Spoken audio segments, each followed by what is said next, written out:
ভারতীয় জাতীয় কংগ্রেসের জাতীয়তাবাদী রাজনীতি ও বাংলায় অনুশীলন সমিতির ক্রমবর্ধমান বিপ্লবী আন্দোলনের সঙ্গে জড়িয়ে থাকায় শ্রী অরবিন্দ আলিপুর বোমা মামলায় গ্রেপ্তার হন।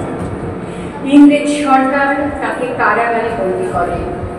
পরাধীনতার অন্ধকারে নিপীড়িত দেশবাসীকে তিনি আহ্বান করেন কারাগৃহের লৌহ কপাট ভেঙে ভীষণ দর্শন কারাকক্ষের ভিত্তিকে পতাকাতে পরিষ্কার করার।